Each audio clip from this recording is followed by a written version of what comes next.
Welcome to this tutorial on behaviourism, where we're going to look at classical conditioning and operant conditioning. So what is behaviourism?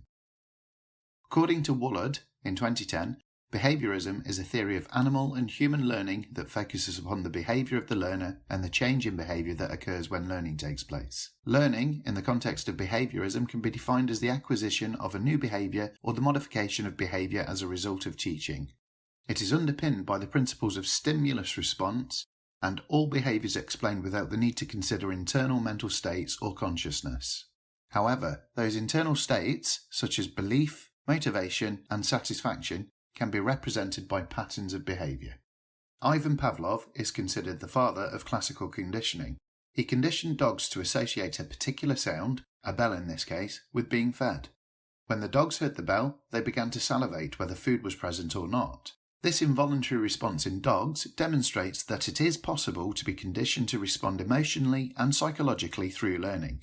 We learn to associate a stimulus with a response, and eventually we respond automatically in the presence of that stimulus. Our response is involuntary. Just as the dogs learnt to associate the ring of a bell with food, pupils can associate a school bell as a cue to go to class.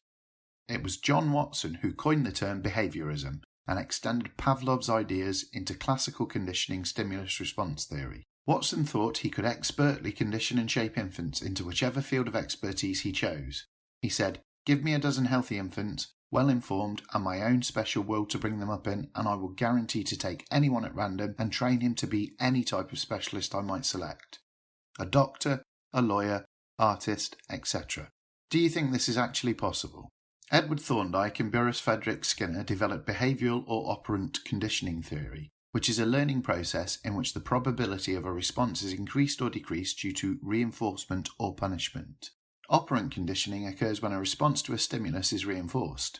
The basic idea that the consequences of our actions shape voluntary behaviour as a simple feedback system. If a reward or reinforcement follows the response to a stimulus, then the response becomes more probable in the future. This has become the basis of many rewards and sanction systems in schools. Teachers can deliberately use operant conditioning with their students by training them to associate consequences with actions. How someone reacts to our behaviours determines whether or not we continue the behaviour. If a pupil is rewarded for something and that award is proportionate, they will likely behave the same way again. This is positive reinforcement. If something considered less pleasant is removed from the routine as a result of the behaviour, again, they are more likely to repeat that behaviour. This is negative reinforcement. An example might be removing a cleaning task from a normal routine if the work the young person does is of a standard where cleaning is not required. If they receive a punishment or a sanction for a behaviour, they will be deterred from doing it again. This trains the pupil to see the behaviour as bad and exhibit it less. Let us examine the difference between negative reinforcement and punishment or sanctions. In negative reinforcement, something unpleasant is removed, and as a result the pupil is more likely to repeat their good behaviour. Although this is called negative reinforcement, it is not negative to the pupil because something happened that was good. An example that you might see in physical education is that if there was a certain number of laps to be run, and you completed the laps in a certain time, in other words, put in extra effort, you would be allowed to finish when the lap time is achieved.